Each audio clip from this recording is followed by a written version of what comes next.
John chapter 1. In the beginning was the Word, and the Word was face to face with Almighty, and the Word represented Almighty. He was face to face with Almighty in the beginning. Everything came into being through him, and apart from him, not even one thing came into being that has come into being. It was by him that life began to exist, and the life was the light of humans. So the light is continually appearing in the darkness, and the darkness hasn't grabbed hold of it. There occurred a human who had been dispatched by Almighty. His name was John. This person came for a testimony, so that he might testify about the light, so that everyone might believe through him.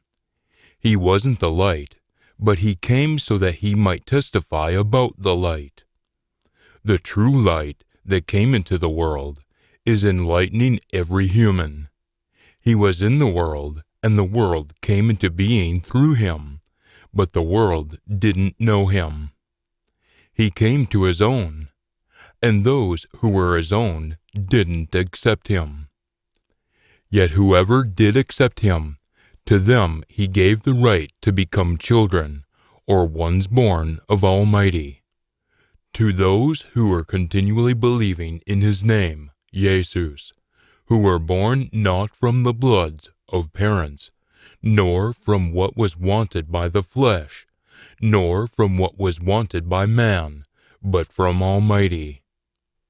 Now the Word became flesh, and had a tent, or temporary home, his body, among us.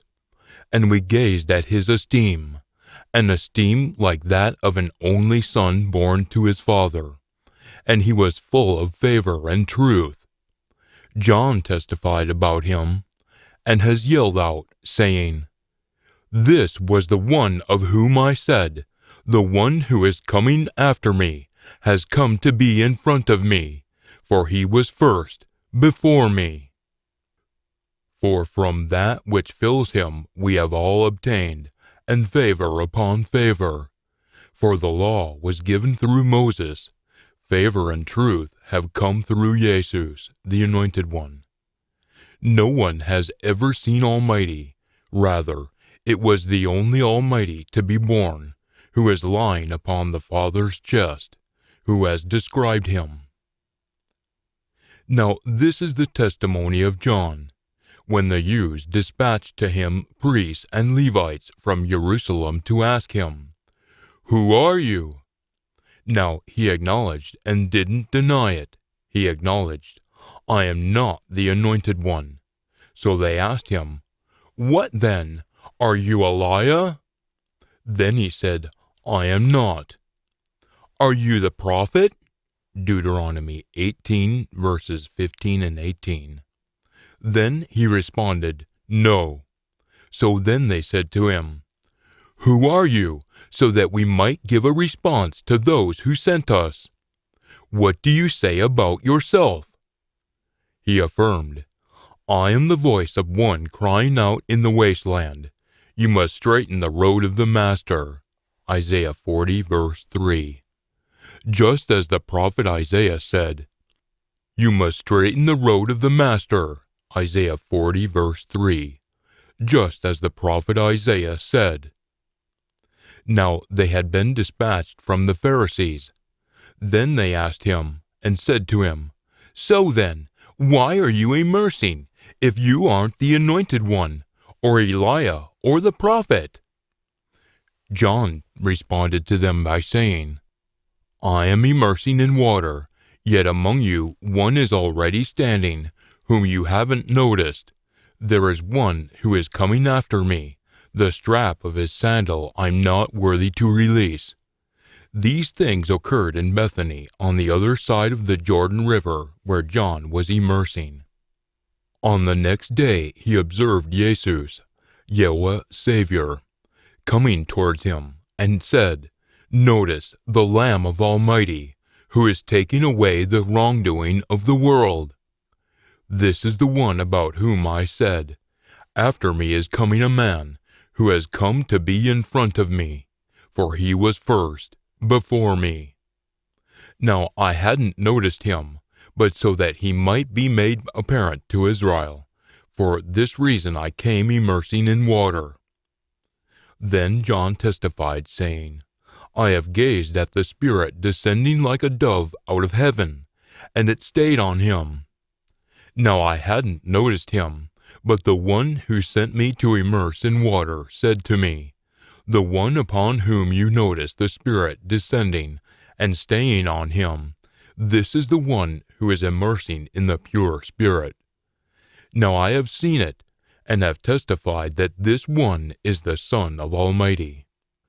On the next day John again stood there with 2 of his students, and when he observed Jesus as he walked by, he said, Notice the Lamb of Almighty.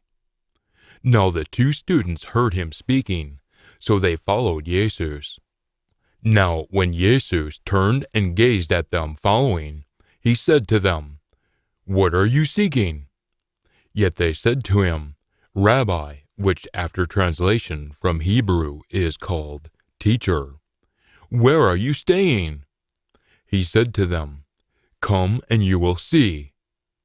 So they then went and noticed where he was staying, and they stayed with him that day. It was about the 10th hour, or 4 p.m. One of the 2 who had heard John and followed him was Andrew, Simon Peter's brother. He first found his own brother Simon and said to him, We have found the Messiah, which after translation from Hebrew means the Anointed One. He led him to Jesus.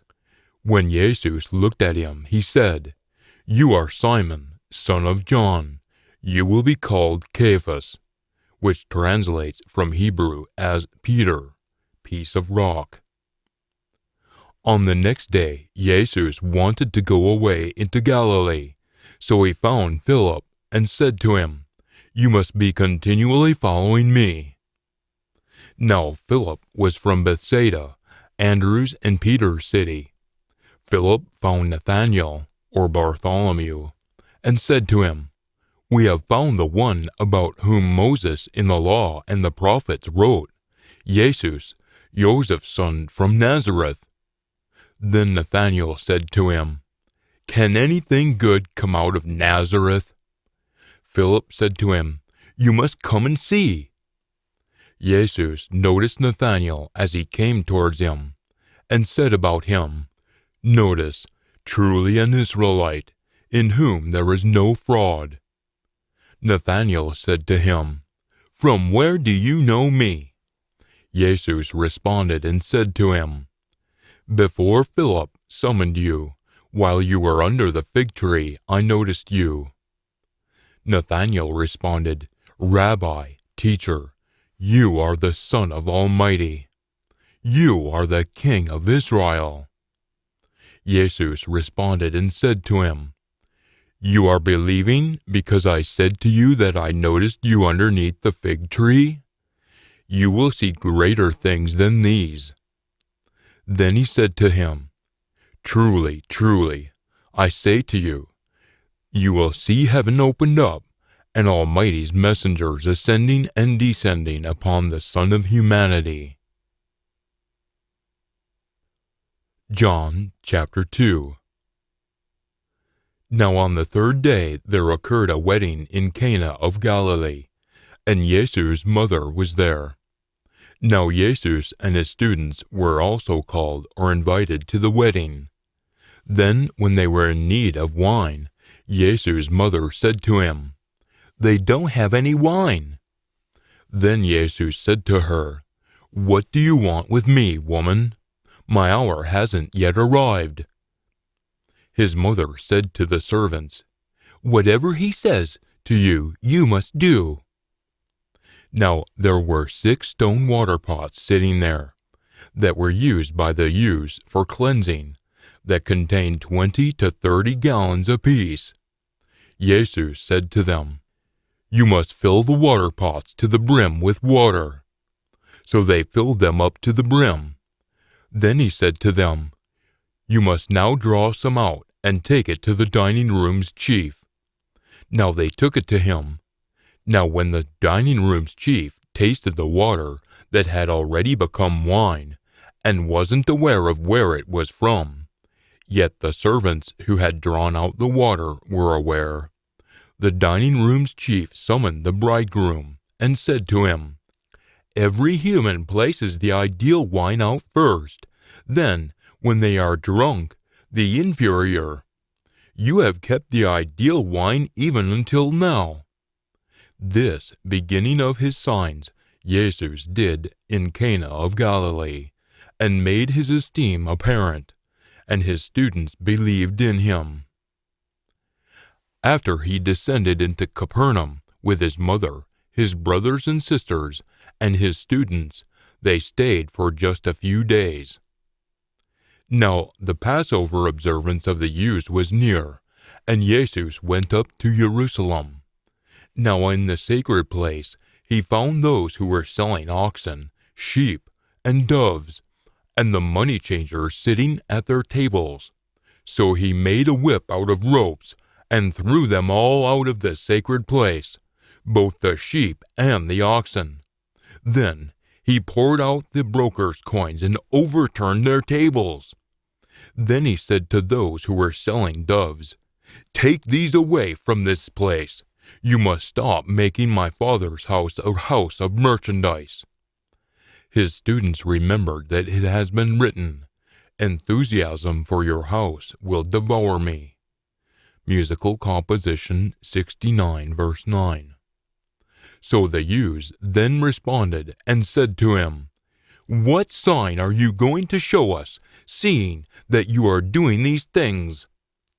Jesus responded and said to them, "Tear down this temple, and I will raise it up in 3 days."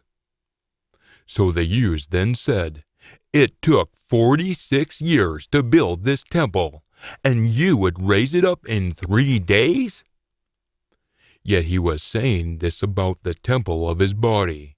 So when he then had been awakened from among the dead, his students remembered that he had said this, and they believed the writing and the word that Jesus had said. Now while he was in Jerusalem at the Passover observance during the festival, many believed in his name, Jesus, as they gazed at the signs that he was doing. Yet Jesus himself wasn't entrusting himself to them, because he knew them all, and because he didn't need anyone to testify about humanity, for he knew what was in humanity. John chapter 3. Now there was a human named Nicodemus, who was a Pharisee and a chief of the Jews. This one came to him by night and said to him, "Rabbi, teacher, we are aware that you have come as a teacher from Almighty, because no one can do these signs that you are continually doing, unless Almighty is with him." Jesus responded and said to him, "Truly, truly, I say to you, whoever hasn't been born from above can't notice Almighty's kingdom." Nicodemus said to him, "How can a human be born when he is elderly? He can't enter into his mother's belly a second time and be born, can he?" Jesus responded, "Truly, truly, I say to you, whoever hasn't been born of water and the Spirit can't enter into Almighty's kingdom. Whatever is born a child of the flesh is flesh, and whatever is born a child of the Spirit is spirit. You must not marvel that I said to you, you have to be born from above. The blast blows where it wants, and you hear its sound, but you are not aware where it comes from and where it is going. This is how it is with everyone who is born a child of the Spirit." Nicodemus responded and said to him, "How can these things occur?" Jesus responded and said to him, "You are a teacher of Israel, and you don't know these things? Truly, truly, I say to you, we are speaking about what we have noticed, and are testifying about what we have seen, and you aren't accepting our testimony. If I told you about things on the earth, and you don't believe, how will you believe if I tell you about things in the heavens? Now no one has ascended into heaven, except the one who descended out of heaven, the Son of Humanity. Now just as Moses elevated the snake in the wasteland, Numbers 21 verse 9, in the same way the Son of Humanity has to be elevated, so that whoever is continually believing in him shall be continually having life in the last age. For Almighty so loved the world, that he gave his only Son born to him, so that whoever is continually believing in him shall not be destroyed in the fiery destruction of the second death, but shall be having life in the last age. For Almighty didn't dispatch the Son into the world to judge the world, but so that the world might be saved from destruction through him. Whoever is continually believing in him isn't going to be judged, yet whoever isn't continually believing has already been judged, because that person hasn't permanently believed in the name of the only Son born to Almighty, Jesus. Now this is the judgment, that the light has already come into the world, and humans loved the darkness rather than the light, for their acts were wicked. For whoever is committing foul things is hating the light and isn't coming to the light, so that his works might not be exposed. Yet whoever is doing the truth is coming to the light, so that it might be made apparent that his works have been done by means of Almighty. After these things, Jesus and his students went into the land of Judea, and there he was spending time with them, and was immersing. Now John was immersing in Aenon, a village in northeast Samaria, near Salim, because there was much water there, and they were coming along, and were being immersed. For John hadn't yet been thrown into jail. So there then occurred a questioning between John's students and a ewe about cleansing. So they went to John and said to him, Rabbi, teacher, the one who was with you on the other side of the Jordan River, to whom you have testified, notice, this one is immersing, and everyone is going to him. John responded and said, A human can't get anything unless it has been given to him out of heaven. You yourselves can testify about me that I said, I am not the anointed one, but I have been dispatched in front of him. Whoever has the bride is the bridegroom. Yet the bridegroom's friend who stands and is hearing him is having overwhelming joy because of the bridegroom's voice. So then, this joy of mine has been fulfilled. He has to be continually growing, yet I have to be continually becoming more inferior. The one who comes from above is over all. The one who is of the earth belongs to the earth, and speaks of the earth. The one who comes out of heaven is over all. What he has seen and heard, to this he is testifying, and no one is accepting his testimony. Whoever hasn't accepted his testimony has set his seal to this, that Almighty is being true. For the one whom Almighty has dispatched is speaking Almighty's declarations, for he isn't giving the Spirit by measure. The Father loves the Son, and has given everything into his hand. Whoever is continually believing in the Son has life in the last age. Yet whoever is continually unpersuaded by the Son won't see life, but Almighty's anger is staying on him, such that he will be destroyed in the fire. John chapter 4. Then, when the master knew that the Pharisees had heard that Jesus was making and immersing more students than John, although definitely Jesus himself wasn't immersing, but his students, he left Judea and went away again into Galilee. Yet he had to pass through Samaria. So he then came to a city in Samaria called Sychar, that neighbored the piece of land that Jacob gave to his son Joseph. Now Jacob's spring like this was there. So Jesus then, being tired from the laborious journey, began sitting at the spring like this, tired, not trying to drink. It was about the 6th hour, or 12 noon. A woman of Samaria came to draw water. Jesus said to her, "Give me a drink," for his students had gone away into the city to buy some nourishment. So the Samaritan woman then said to him, "How is it that you, who are a Jew, are requesting a drink from me, who is a Samaritan woman?" For Jews don't associate with Samaritans. Jesus responded and said to her, "If you were aware of Almighty's freely given gift, and who it is who says to you, 'Give me a drink,' you would have requested from him, and he would have given you living water." The woman said to him, "Master, you don't even have a bucket, and the well is deep. So then, where do you have that living water? You aren't greater than our father Jacob, are you, who gave us the well and drank out of it himself, and his sons, and his livestock?" Jesus responded and said to her, "Whoever drinks this water will be thirsty again. Yet whoever drinks the water that I will give him will under no circumstances be thirsty, even to the last stage.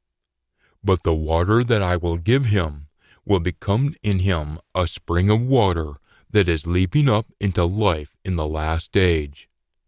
The woman said to him, "Master, you must give me this water so that I shall not be thirsty, nor even have to come to this place to draw water." Jesus said to her, "You must go, summon your husband, and come to this place." The woman responded and said, "I don't have a husband." Jesus said to her, "You have said ideally, 'I don't have a husband,' for you have had 5 husbands, and the one that you have now isn't your husband. This you have declared truthfully." The woman said to him, "Master, I see that you are a prophet.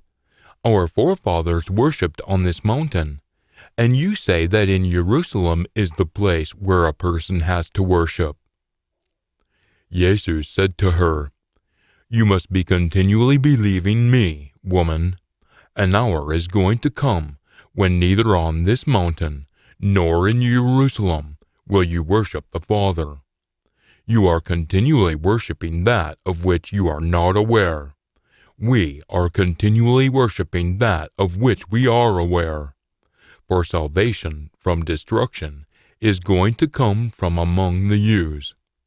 But an hour is going to come, and now is, when the true worshippers will worship the Father with their spirits, not just in some place, and with the truth, not just in any manner. For the Father is also seeking such as these to be continually worshiping him. Almighty is Spirit, so those who are worshiping him have to be continually worshiping with their spirits, not just in some place, and with the truth, not just in any manner." The woman said to him, "I'm aware that the Messiah," Hebrew for the Anointed One, "is going to come, the one who is called the Anointed One. When that one has come, he will deliver among us the message about all things." Jesus said to her, "I am he, the one who is speaking to you." Now at this point his students came, and they began marveling that he was speaking with a woman. Nevertheless, no one said, "What are you seeking?" or "Why are you speaking with her?" The woman then left her water pot and went away into the city and said to the humans, "You must come. You must notice a human who told me all the things that I have done. Isn't this the anointed one?"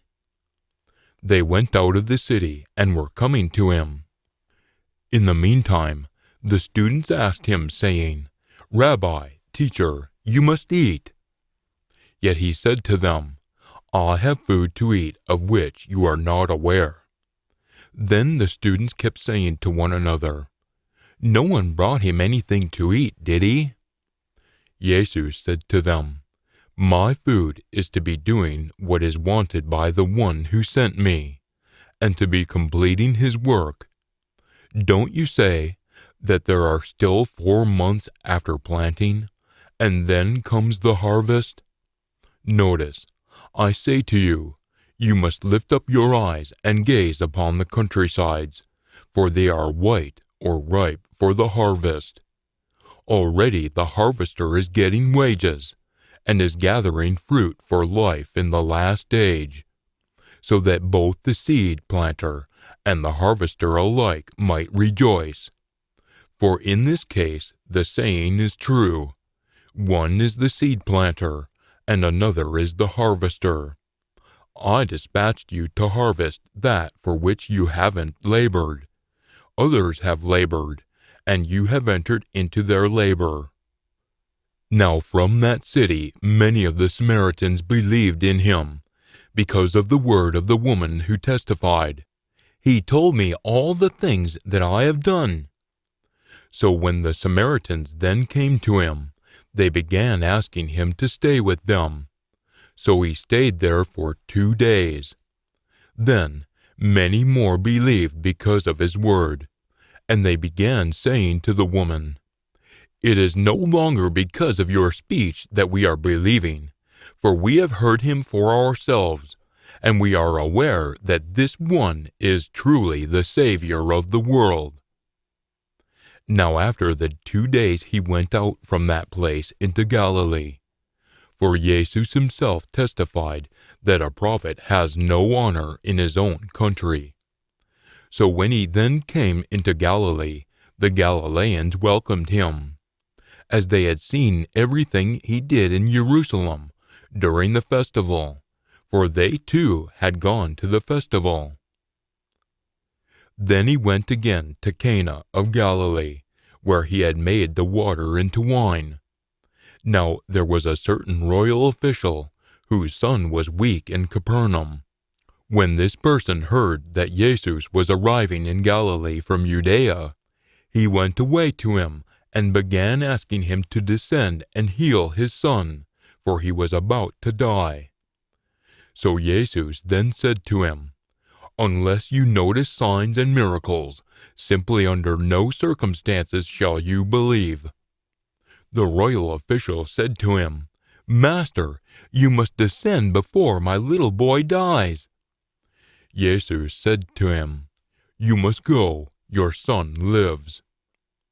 The human believed the word that Jesus said to him, and started going. Now already, while he was descending, his slaves met him, saying that his boy lives. He then quizzed the hour from them in which he had become better, and they said to him, "Yesterday at the 7th hour, 1 p.m., the fever left him." So the father then knew that it was that hour in which Jesus said to him, "Your son lives." So he himself believed, and his whole household.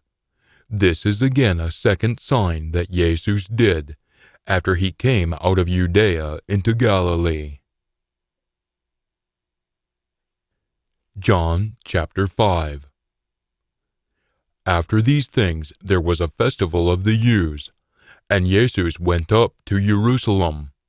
Now there is in Jerusalem, by the sheep gate, a pool which is called in Hebrew Bethesda, that has 5 porches. In these were a multitude of people lying down, who were weak, blind, lame, and withered. No, verse 4. Now there was a certain human there who had had his weakness for 38 years. When Jesus noticed him lying there, and knew that he had already had it for a long time, he said to him, "Do you want to become healthy?"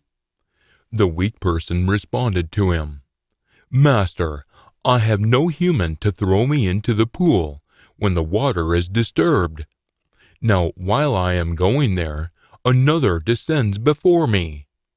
Jesus said to him, "Get up, pick up your stretcher, and walk." Then, immediately, the human became healthy, and picked up his stretcher, and began walking. Now that day was a Sabbath day, Saturday. So the Jews then said to the person who had been cured, "It is a Sabbath day, and it isn't allowed for you to pick up your stretcher." Yet he responded to them, "The one who made me healthy said to me, 'Pick up your stretcher and walk.'" They asked him, "Who was the human who said to you to pick it up and walk?" Now the person who was healed hadn't noticed who he was, for Jesus had evaded him, as there was a crowd in the place. After these things, Jesus found him in the sacred place and said to him, "Notice, you have become healthy. You must by no means be doing things that are wrong any longer, so that nothing worse might occur to you." The human went away and delivered the message to the Jews that it was Jesus who had made him healthy. So for this reason the Jews began persecuting Jesus, because he was doing these things on a Sabbath day.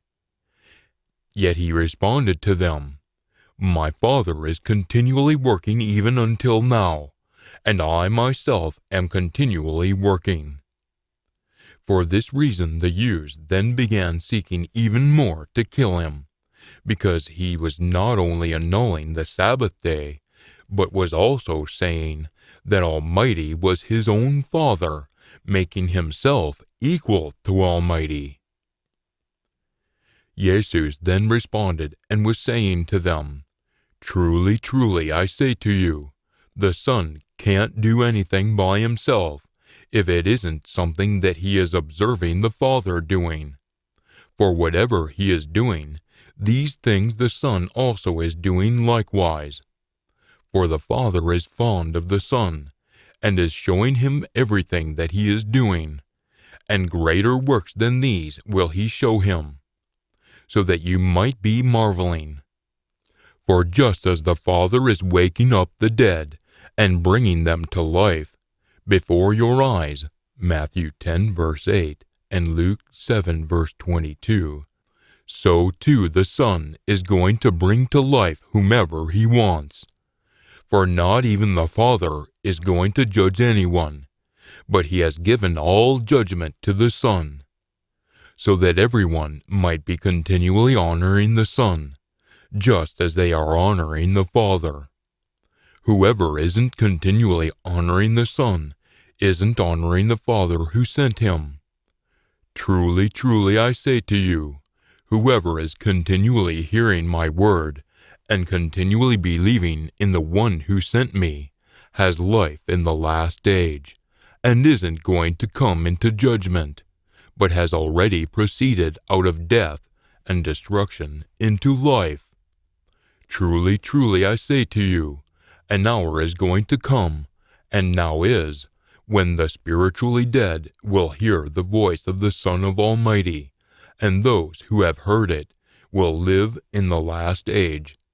For just as the Father has life in himself, in the same way he gave to the Son also to have life in himself. And he gave him authority to do judging, because he is the Son of humanity. You must stop marveling at this, for an hour is going to come when all who are in the tombs will hear his voice, and will go out, those who did good things into a resurrection of life in the last age, yet those who committed foul things into a resurrection for judgment, and sentencing to destruction by the fire of the second death. Revelation 20, verses 14 through 15. I can't do anything by myself. Just as I am hearing, I am judging, and my judgment is just and right. For I'm not seeking to do what I want, but what is wanted by the one who sent me. If I am testifying about myself, you say my testimony isn't true.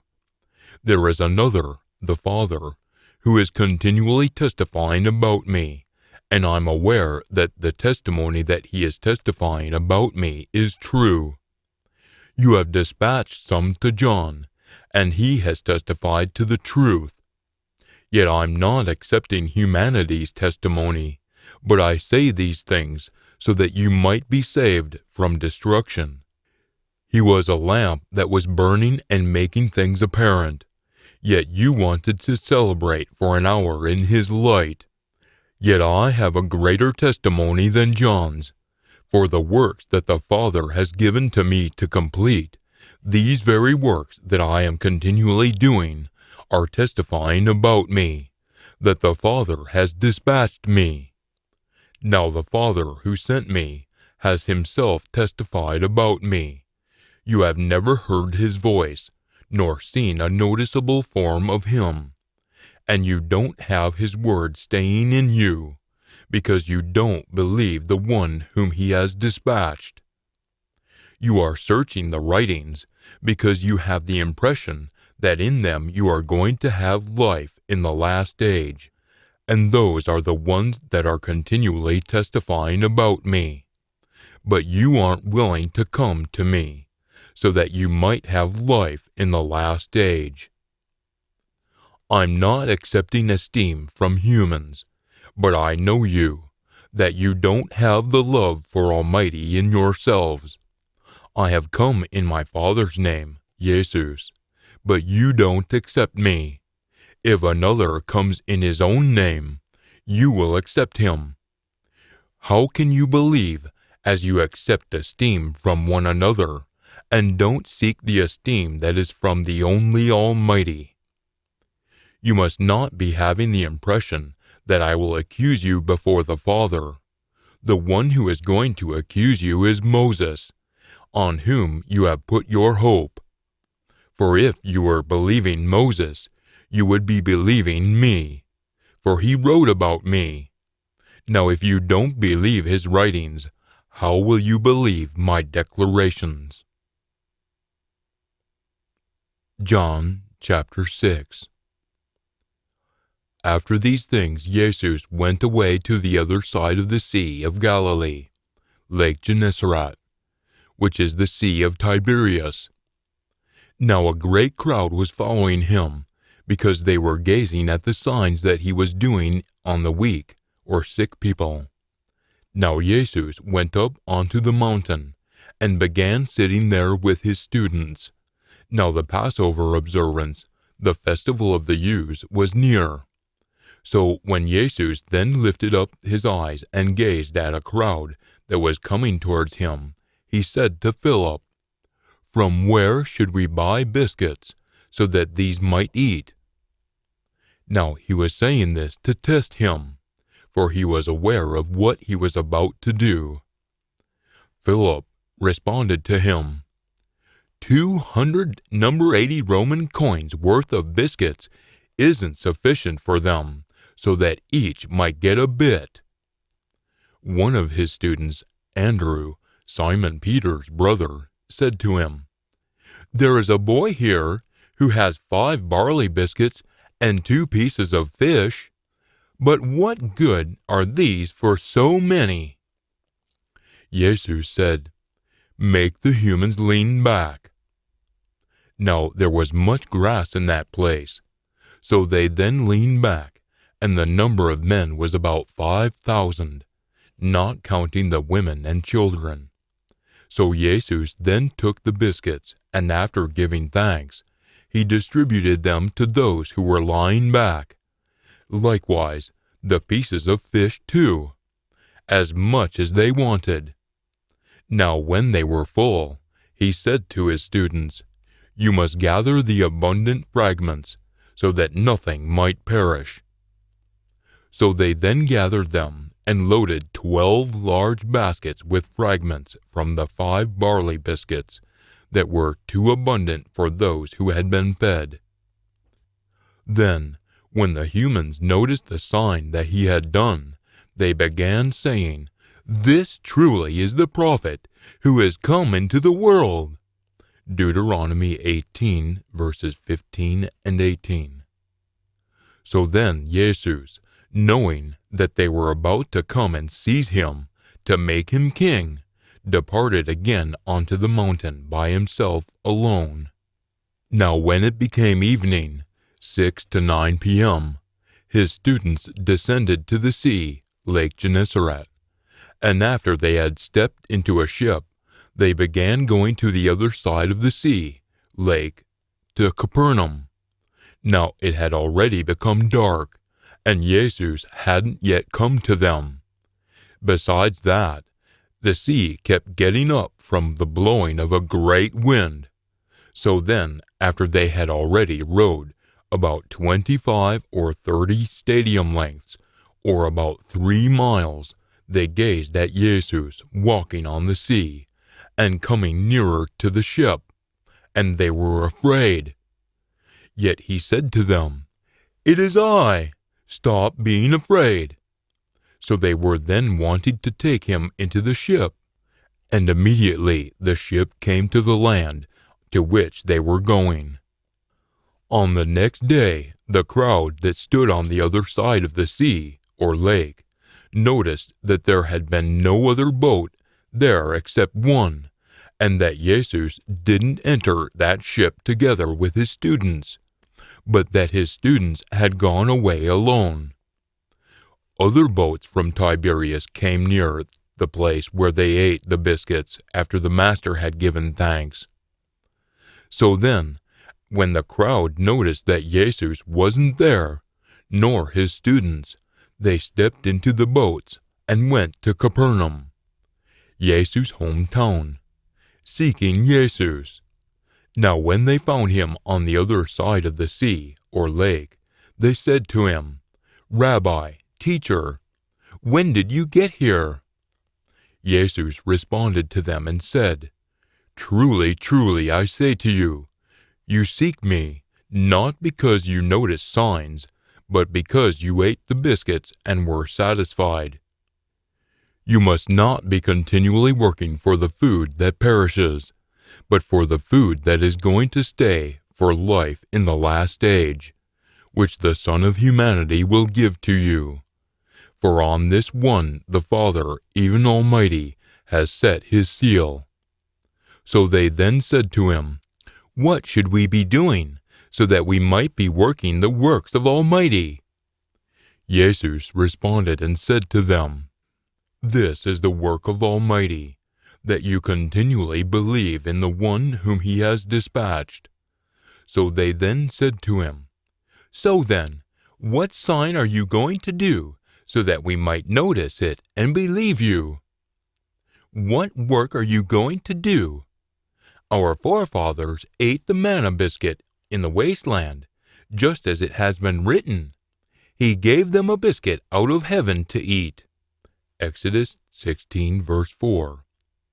So Jesus then said to them, "Truly, truly, I say to you, it wasn't Moses who has given you the biscuit out of heaven, but it is my Father who has given you the true biscuit out of heaven.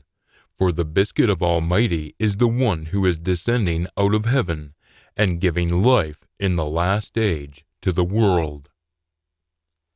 So they then said to him, "Master, you must give us this biscuit for always." So Jesus then said to them, "I am the biscuit of life. Whoever is continually coming towards me shall under no circumstances be hungry, and whoever is continually believing in me will under no circumstances ever be thirsty. But I have said to you that even though you have seen me, you don't believe me.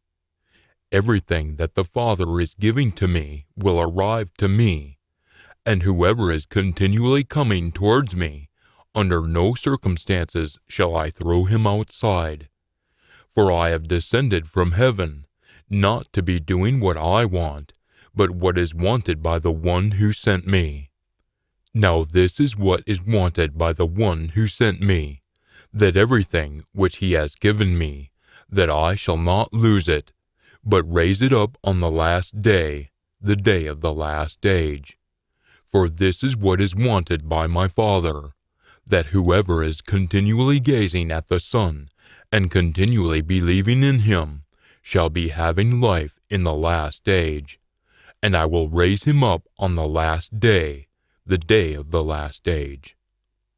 So the Jews then began grumbling about him, because he said, I am the biscuit that descended out of heaven.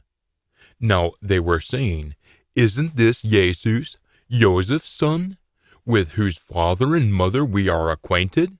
So then, how does he say, I have descended out of heaven? So Jesus then responded and said to them, You must not be grumbling with one another. No one can come to me unless the Father who sent me draws him, and I will raise him up on the last day, the day of the last age. It has been written in the prophets, and they will all be taught by Almighty. Isaiah 54 verse 13. Whoever has heard and learned from the Father is continually coming towards me. Not that anyone has seen the Father, except the one who is from Almighty. This one has seen the Father. Truly, truly, I say to you, whoever is continually believing in me has life in the last age. I am the biscuit of life. Your forefathers ate the manna biscuit in the wasteland, and they died. This is the biscuit that descends out of heaven, so that whoever eats of it shall not die, the second death. Revelation 20, verses 14 through 15. I am the living biscuit that descended out of heaven. Whoever has eaten of this biscuit will begin having life in the beginning of the last age. Now also, the biscuit that I will give on behalf of the life of the world is my flesh. So the Jews then began fighting with one another, saying, How can this one give us his flesh to eat? So Jesus then said to them, Truly, truly, I say to you, unless you have eaten the flesh of the Son of Humanity and drunk his blood, you have no life in yourselves. Whoever is continually chewing or eating my flesh and drinking my blood has life in the last age, and I will raise him up on the last day, the day of the last age. For my flesh is true food, and my blood is true drink. Whoever is continually chewing or eating my flesh and drinking my blood is staying in union with me, and I in union with him.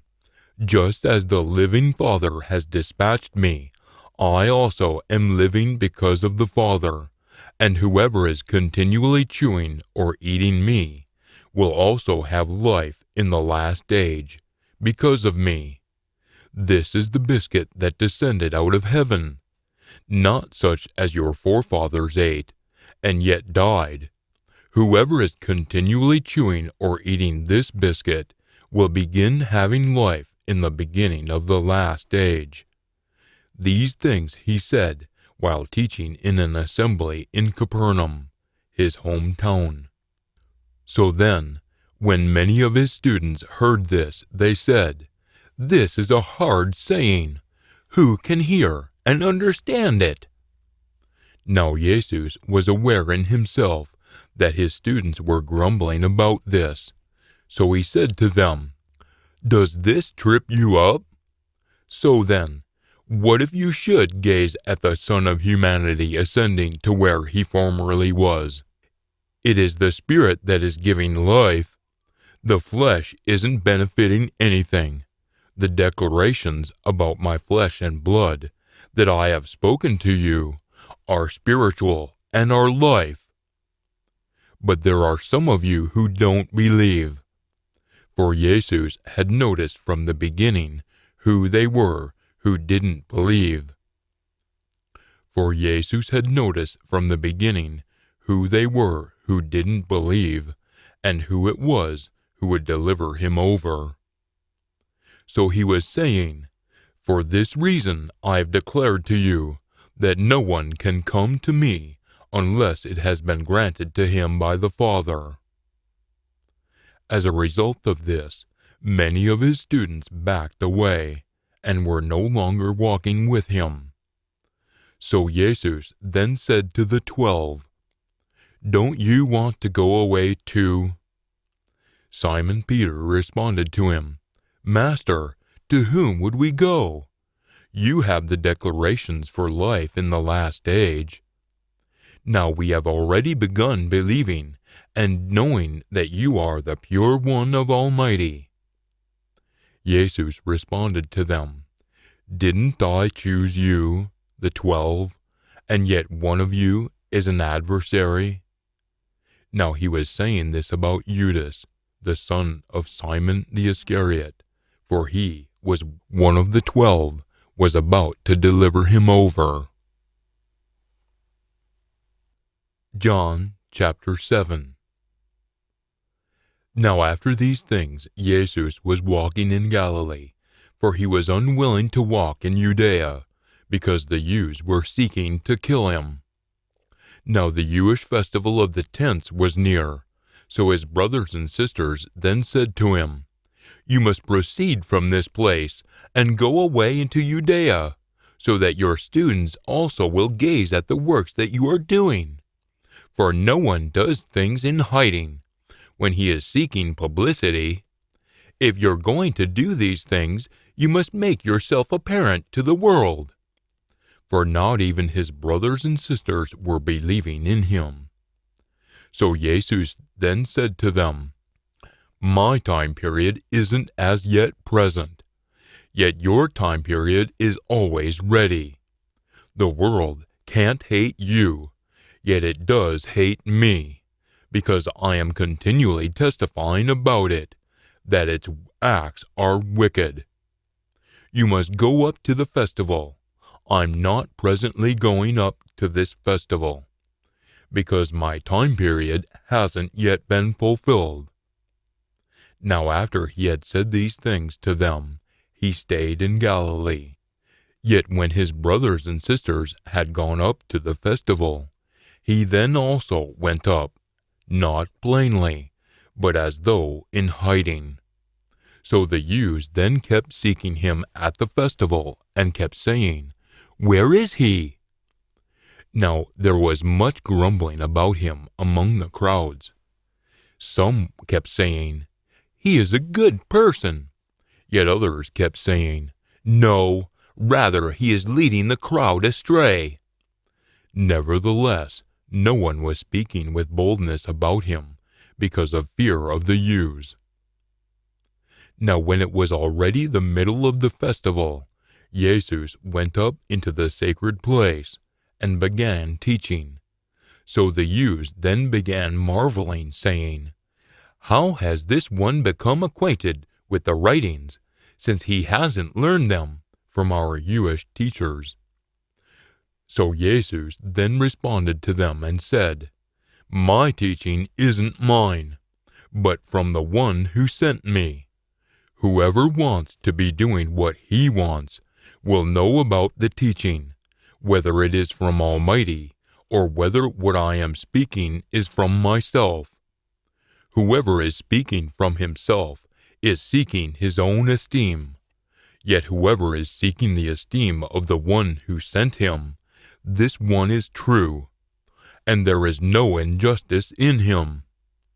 Hasn't Moses given you the law? But not one of you is doing the law. Why are you seeking to kill me?" The crowd responded, "You have a demon. Who is seeking to kill you?" Jesus responded and said to them, "I did one act, and you all marvel. For this reason Moses has given you circumcision, not that it is from Moses, but from your forefathers. And you are circumcising a human on a Sabbath day, Saturday.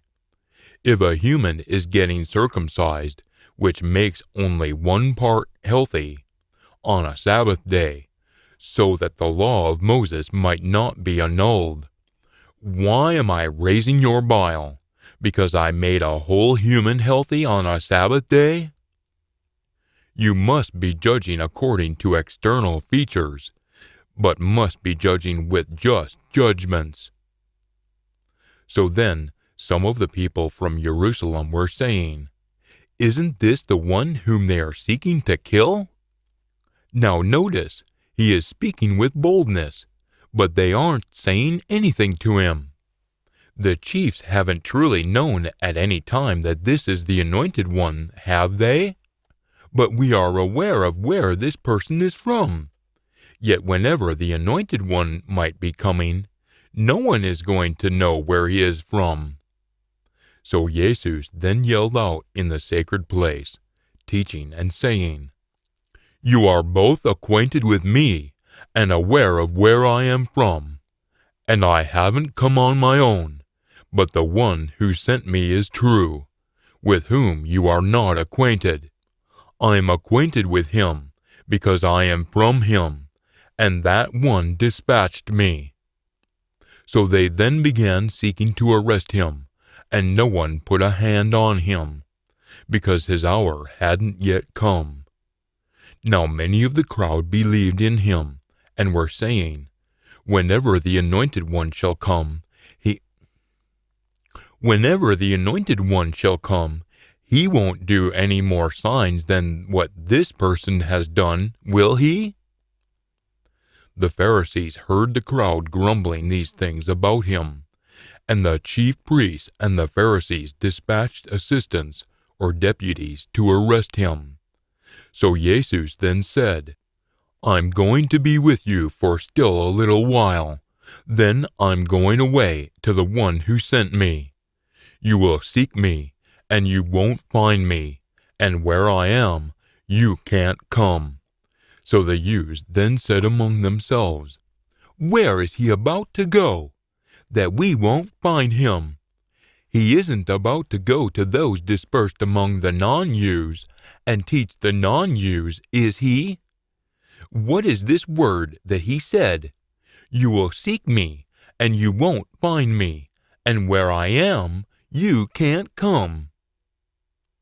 Now on the last and greatest day of the festival, Jesus stood and yelled out, saying, "Whoever is thirsty must come to me and be continually drinking. Whoever is continually believing in me, just as the writing said, out of his belly will gush rivers of living water." Isaiah 44 verse 3, 55 verse 1, and 58 verse 11. Now he said this about the Spirit, which those who believed in him were about to get, for the pure Spirit hadn't been given yet, because Jesus hadn't been esteemed yet. So then, when some of the crowd heard these sayings, they began saying, "This truly is the prophet." Deuteronomy 18, verse 15 and 18. Others began saying, "This is the Anointed One." Yet others began saying, "Definitely, the Anointed One isn't going to come out of Galilee, is he? Didn't the writing say that the Anointed One is going to come out of David's seed?" Musical composition 89 verse 4. "And from Bethlehem?" Micah 5 verse 2. "The village where David was?" So there then occurred a split in the crowd because of him. Now some of them were wanting to arrest him, but no one put his hands on him. So the assistants, deputies, then went to the chief priests and Pharisees, and they said to them, "Why didn't you lead him here? The assistants or deputies responded, "Never did a human speak like this." So the Pharisees then responded to them, "You haven't also been led astray, have you? No one among the chiefs or among the Pharisees has believed in him, has he? But this crowd that doesn't know the law is cursed."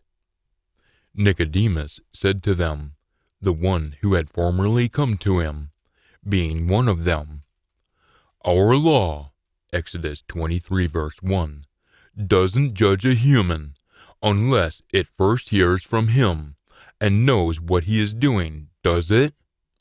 They responded and said to him, "You aren't out of Galilee, are you? Search and see that no prophet is going to get up out of Galilee."